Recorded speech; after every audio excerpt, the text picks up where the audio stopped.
Hi, I'm Rob, and we're going to go through an introduction to Ebean's Elasticsearch mapping. What we're not going to cover is at DocStore more advanced features, such as doc and mapping, and doc property, which we can specify a lot more detailed options for the mapping, such as analyzers, store and boost, etc. Before we go and get into this, the setup is to add to properties docstore URL and docstore active equals true. Those are the two properties that we need. There's two other properties that we'll probably use most of the time, which is generate mapping true and drop create true. So that's generating the mapping for the indexes and dropping and recreating the indexes. I'm not actually going to modify those via properties, but instead set them via system properties. So we'll see that later on. And adding a dependency. So here we're adding Avaji Ebean ORM Elastic, and that will automatically register with Ebean as the document store implementation. So those are the two things we need to do. In terms of mapping, we're going to look at doc sortable, doc code, and doc embedded. And at the bottom there, you can see a URL for where all the code is for this example. So it's Ebean ORM examples, example elastic on GitHub. And before we carry on a little bit, there's a tip which is during development, you probably want to set the Elastic cluster name. And this means that your Elasticsearch server will, if you give it a unique name, will only run by itself and won't join other servers that are close by. So let's get into doc sortable to start with. Doc sortable provides us with an analyzed and non-analyzed version of the single field. And there we're going to use the non-analyzed version of the field for sorting and aggregation. Elasticsearch has multi-field support built in, so effectively we're making use of this to do this.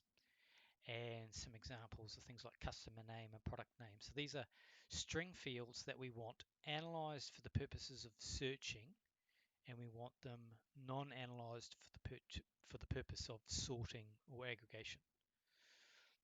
So let's hop into some code. Let's have a look. So here I've got country, and I'm going to give it the docstore annotation. So that means let's create an index for this. And at the moment, I'm going to leave off doc sortable off the name. So here I've got a test called rebuild index test, and I've got two system properties set. One is to generate mapping true and drop and recreate the index as true. And what we're going to do is just start the server with this setting, and we'll actually also add in here a document store index all countries. So this will do a select all on the country and index that into Elasticsearch. So let's run this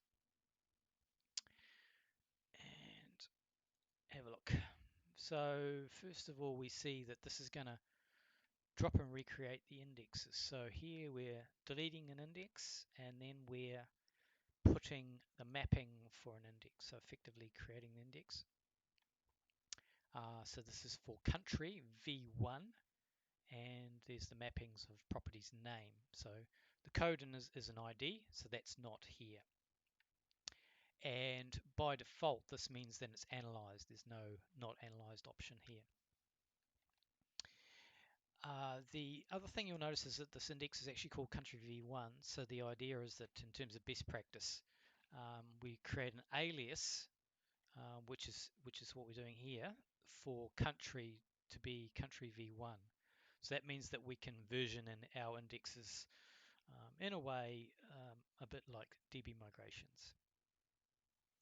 So that's creating the aliases, and then what we've got here is a select from country, select code and name from country, and at this point here we're doing a bulk insert into Elasticsearch. So this is into the index country, and we're putting name New Zealand and Australia.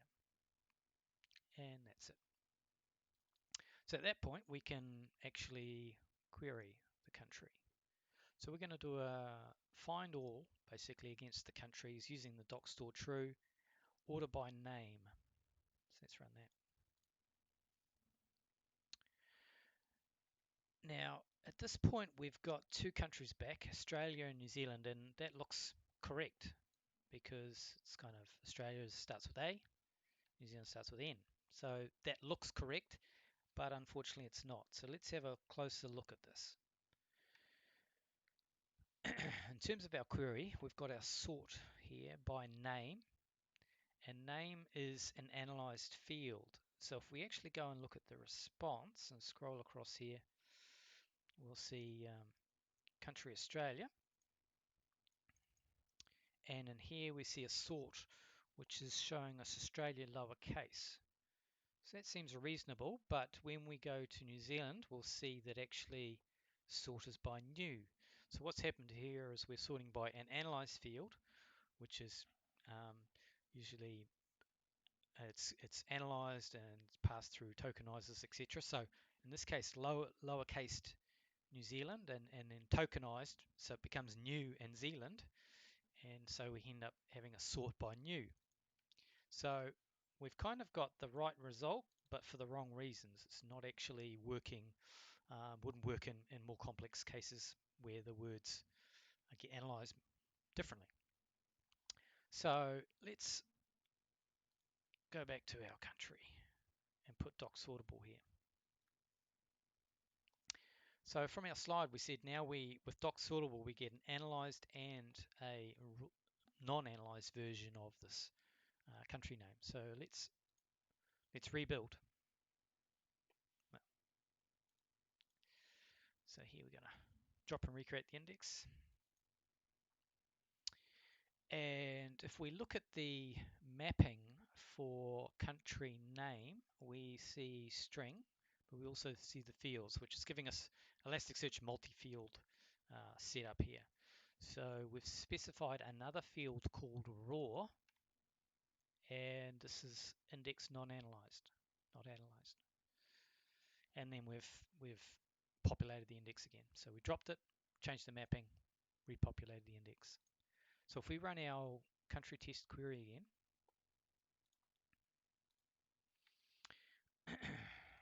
we get Australia, New Zealand, but if we this time have a look at the query, we're going sort by name raw. So Ebean knows from the mapping that we have name as a doc sortable with a raw version of the property. So instead of sorting by name, we're going to sort by name.raw. And then if we look at the response, we should see sort Australia as we expect, and this time it's not lowercase, and here sort by New Zealand. So here we can see this is just the raw version of the field, so it's not lowercase, not tokenized, etc. So this is what we wanted. So essentially, that's what we want with doc sortable. So let's go back to our presentation here. So doc sortable. So we get an analyzed and non-analyzed version of the field. So our non-analyzed version was country name.raw, and we used the name.raw for sorting, but we could also use it for aggregation. Elasticsearch has this built-in support via multi-field, and we did country name, but similarly for customer name, product name. Okay, so now let's have a look at doc code. Doc code means we don't want this field analyzed. We don't need to do this with Ebean for IDs and enums. Ebean will automatically treat those as code fields. We'll see that later on. And we're going to do it for product SKU. Okay, so let's go back to some code. Let's have a look at product. Okay, so we want product to be in our indexed, and we're going to add code here onto SKU. First of all, let's rebuild it and index all products. Oop.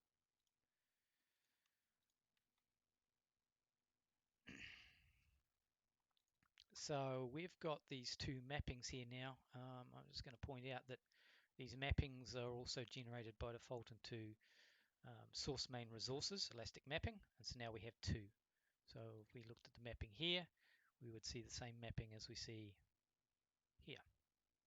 So this is the mapping for product. And what we're seeing is that SKU and name are analyzed. So it's just standard, if you like. There's nothing interesting particularly there. We go down to the bottom and we see that we're inserting some product data.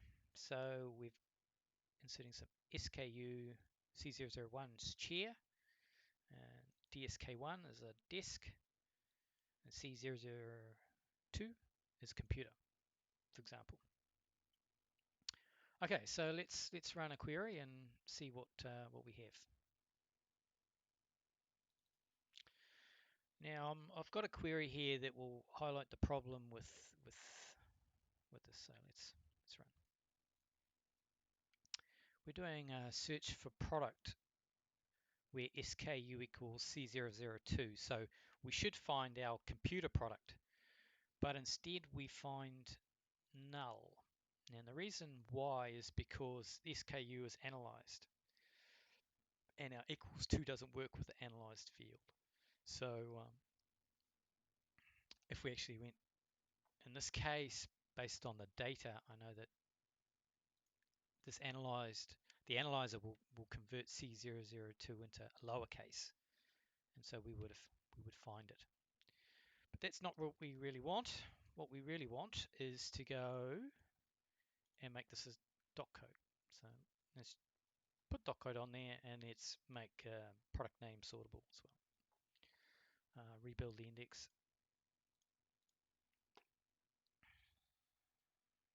Let's check out the mapping. So here we've got our mapping for product, and SKU now is index not analyzed, and product name as before has got the analyzed version, and it's also got the multi-field raw for the non-analyzed version. Okay, so let's have a look at our query again. Find product by SKU C002. So last time that didn't work, and this time it does. So let's go back to our presentation. So dot code. With dot code, we're basically saying we don't want the property to be analyzed. We don't need to do this for IDs or enums. Ebean will automatically treat those as codes. But we do need to do this for things like product SKU. So these are string properties that we don't want analyzed. We typically want to do find by ID, or sorry, find by value. Okay, that's pretty much all it is to doc code. Let's have a look at doc embedded. So with doc embedded, we're looking at denormalization. We'll look at some batch lazy loading into other indexes and to the database, and query set disable lazy loading true.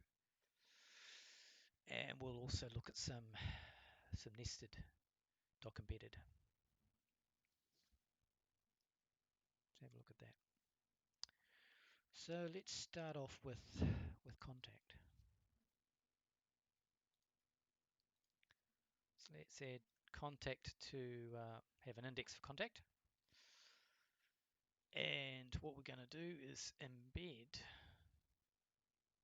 do doc embedded on customer to include the ID and name. So we're going to create an index on contact that also has the customer name in it. And this gives us the ability to search on the contact's first name, last name, plus the customer's name. Okay, so let's rebuild our index on contact.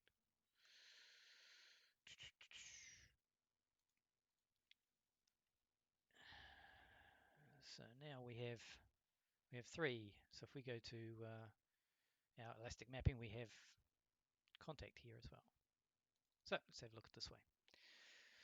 So contact, first name, last name, etc. And we have an embedded customer with the ID and name. Now let's have a look at a query. So this gives us the ability to do a query here where we're going find contacts where customer name starts with RO. And I know there's a customer name called Rob. And the contact last name, case insensitive, starts with crick. So I know that if I scroll down here, I've got some contacts, and for example, I've got Jiminy or Jim Cricket, who's a contact for the customer Rob. So I should find Jim Cricket. The second query is an Elasticsearch specific query, if you like. This does not run against the database, so a relational ORM type query. It's a Elasticsearch only query. And this is a multi-field, multi-match query. So anyway, let's run both of these queries. And what we've got here is a filtered query, a Boolean must prefix customer name RO and another prefix last name crick. And if we looked at the hits on that, hits, we got 1, and that's the same with the second query, by the way. And the hit that we got is our contact, first name Jim, last name Cricket, customer Rob. So the idea here of this denormalization is that we can do a query that spans, if you like, has customer name as well as first name, last name of the contacts.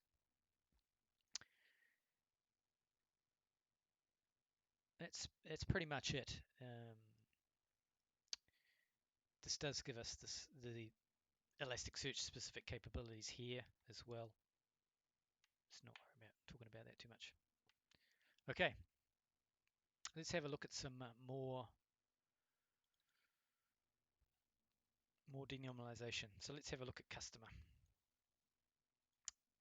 Add customer. So this time with customer, what we will do is we will add denormalization into billing address. And instead of just a set of properties, we're also going to go into a nested property called country.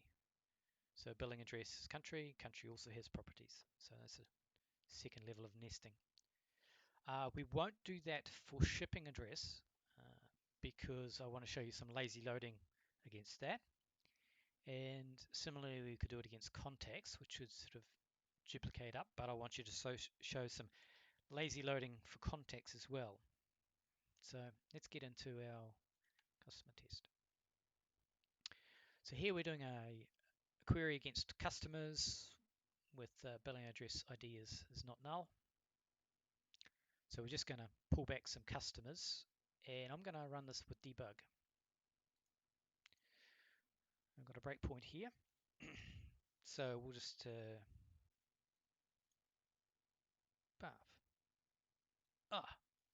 you know what? I think I better rebuild the index first.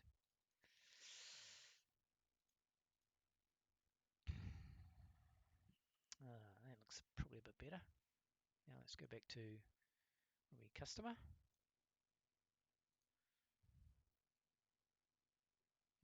Better. Okay, so we've got a list of customers. We've got 3, and I'm just looking at the first one, which is Rob, and we're just having a look at what's populated in this. So we've got Rob. We've got a billing address, which is good. And if I expand the billing address, we've got country. Country's populated with NZ and New Zealand, so that's good. And shipping address, you can see it's got just the ID of 2. So effectively, I'm telling you this is a reference bean. It's not populated, just its ID is populated. And contacts is a deferred list, so that will invoke lazy loading if we go there. Okay, so let's have what we're going to do is flick over to the console here, and we've got our search pulling back some results. Let's step forward. So at this point we've got contacts, and we're going to go contacts.size. That will invoke lazy loading on the collection. Now contacts has got an index, and because the first query was against an index, it will continue to lazy load against indexes if they're available. So here we had a query against contact where the customer ID is in this 1, 4, and 3 as the IDs. And we're padding it out, just the same as we do with a relational query. And so now, if we looked in our Rob, we'll see that we've got the contacts. We've got 3 contacts here: Barney Rubble, Jim Cricket, and Bugs Bunny. Now, if we go back here and step, so we've got shipping address. Now, shipping address is a reference bean, so when we go get city, that will invoke lazy loading. But there's not an index on address, so that actually goes and hits the database. So it does a lazy load against address. Scroll across, which was invoked by reading this get city. And so if we looked at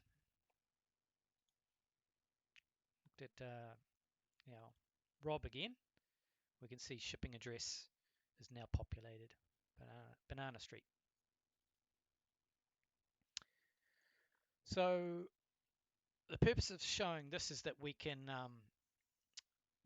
embed, effectively denormalize into our index, and we would do that to support queries that we want to support. In this case, we're searching against customer and navigate. We want to query into billing address, and we could go, billing address dot country name,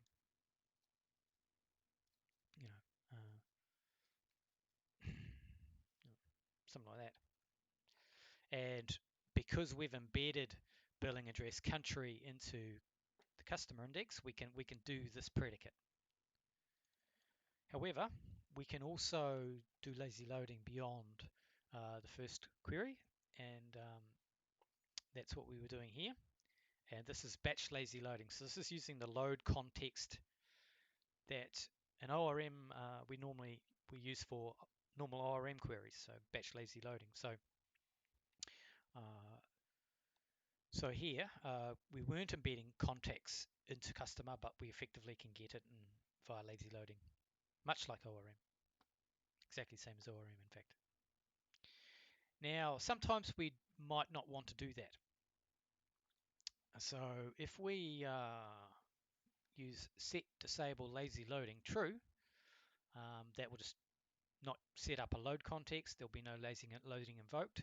And you might do this if you're using something like a dozer or something like that to just copy beans from entity beans into resource beans, and you don't want to invoke any lazy loading. If we ran this again, we won't see these lazy loading queries here, and we'll just see nulls. So actually, let's run it as debug. And console. And so if we go past contact size, it'll just say 0. Go past city, it'll just keep null. So if we were looking at Rob again, shipping address is just the same as before, and context is not loaded. Okay. So let's have a quick look at our presentation again. So we've got a bit of denormalization going on. We've done some batch lazy loading beyond the initial query into the other index. So we were going from customer to contacts and to the database. So that was where we had shipping address. We didn't include shipping address, and we lazy loaded that. And we also set query disable lazy loading, and that meant that we didn't have the lazy loading effect. So now let's have a look at some nested mapping. And to do that, we'll have a look at something else. Let's look at orders. So this time I'm going to see if I remember to rebuild the index. So let's have an index on order, and let's include the customer. So we could include just the ID and the name, right? And we could sort of end it there. Gosh, if I can type. We could do that, and we might choose to do that if we don't need to query against status or billing address, etc. And then we could lazy load into the customer index and still be good. But if we denormalize, then we can use all of that in a query against orders. Now, what we're doing here, especially different this time, is we're going to use doc embedded on a one-to-many.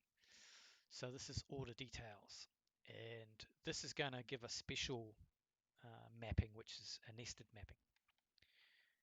So we're going to bring in all the details, but we're also going to join against product to bring in the product ID, SKU, and name.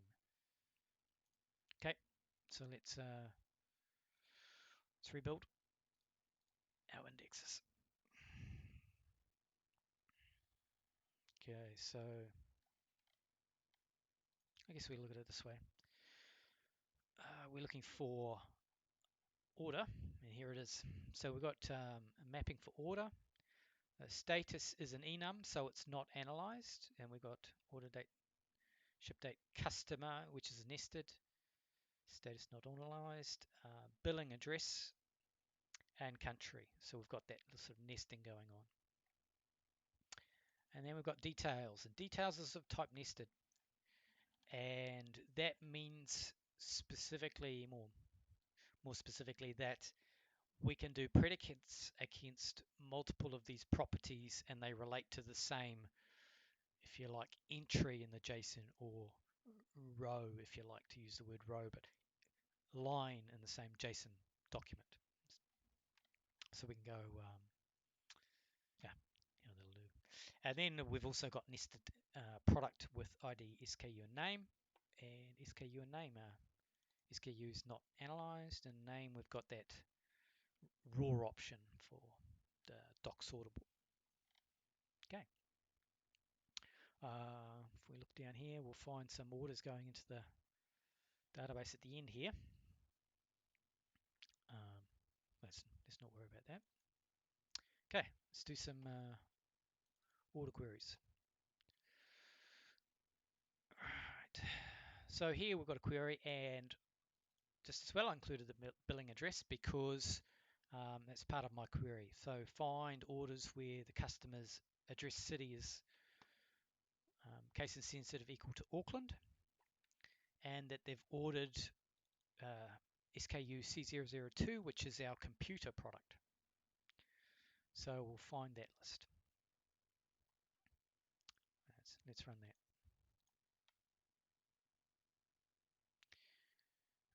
So I don't think there's any particular drama here. Let's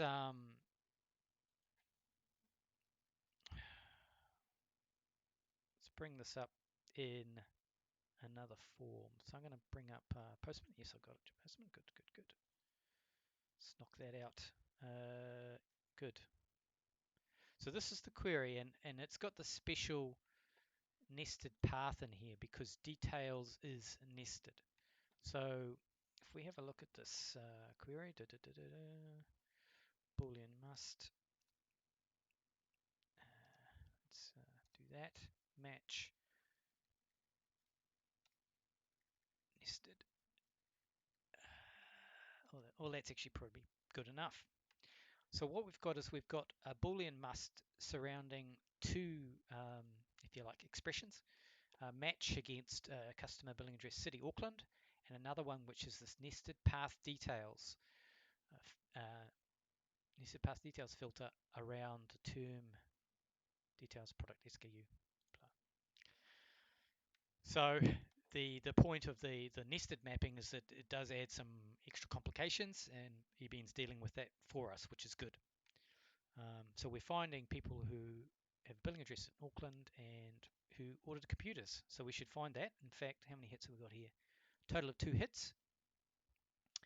And so we've got a billing address Auckland, so that's good. And we should have a computer. Yes, we've got a computer here. And our other hit is billing address Auckland, good. And computer, good. So let's go back to our example.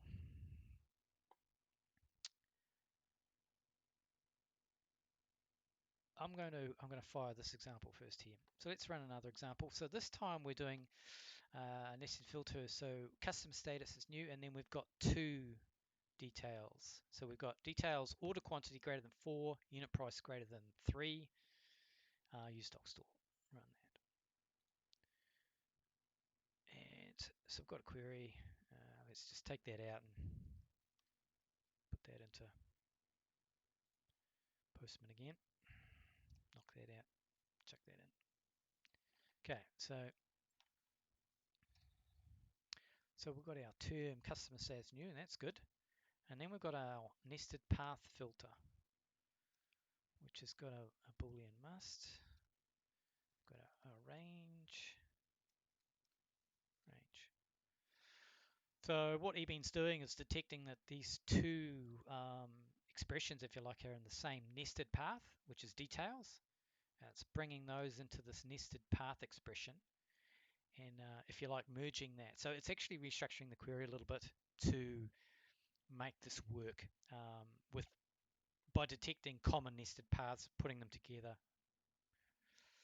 and adjusting the query tree, if you like, expression tree, to work. So here we're finding we're new customers that have ordered more than 4 things that have a price greater than 3, and we've got 2 hits on that. So customer new, we've got quantity 5, unit price 10. So we've got a hit there. Probably got a hit another one on the other one. Let's bump something up and make that interesting. Unit price 10, order quantity 40, right? So if we bump up the quantity to 30, probably get less hits. So at the moment we've got 2 hits. Well, now we've got none. There we go, 1. Okay, so we've got something that's got an order quantity greater than 30 and a unit price greater than 1 in the detail, in the same detail line. So here we've got 40 and unit price $2.10. And if we change that to something greater than $2.10, we'll end up with no results, which is what we had before. So basically, to get these predicates working on the nested type, we have to have this nested path and restructure the query for that to work. And basically, Ebean does that for you, so that's good.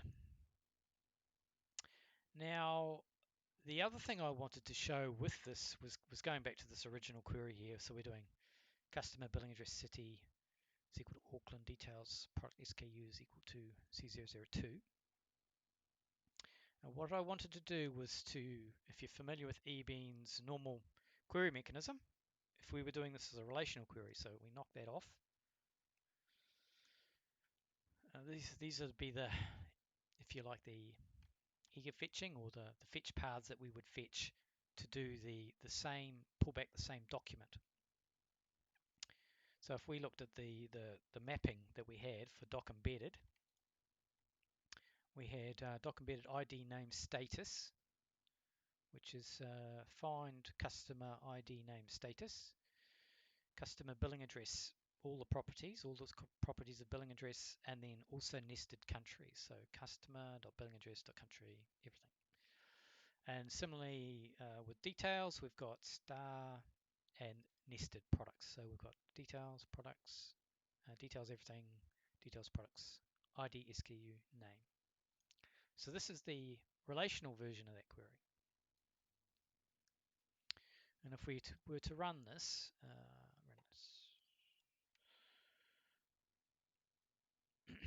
we'd get this query.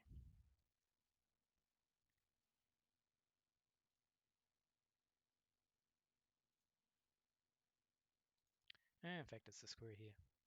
Let's paste it down here. All right, so we got our select the columns from the table. So we got from our order table, we joined customer, and then we had an optional relationship to address. So this becomes an outer join, and that cascades from address to country. And we've got two joins to order details. So we've got the join up here, which is for populating, and the join down here, which is to handle the predicates. So the predicates here for SKU was an alias U2 down here. So we've got these joins here to build the same object graph that we had with our single, if you like, head against the document store. So I guess trying to point out there that when we do that level of denormalization and we are able to hit the document store and get that as a whole document, then we can get some performance benefits by not having to do the same level of joins in a lot of cases, probably in most cases. So that's it. Let's have a look at the presentation. I think we're done. So we looked at doc embedded, which is about denormalization effectively, and we embedded things like ID and name, custom ID and name into contact, etc. We looked at batch lazy loading. So we did our query and then we batch lazy loaded against other indexes or against the database, and we disabled that as well. And then we looked at the more complex cases of nested mappings, which is basically one-to-manys and many-to-manys, I guess. And that's it. All right, leave it at that. Hopefully that was good. Cheers, bye.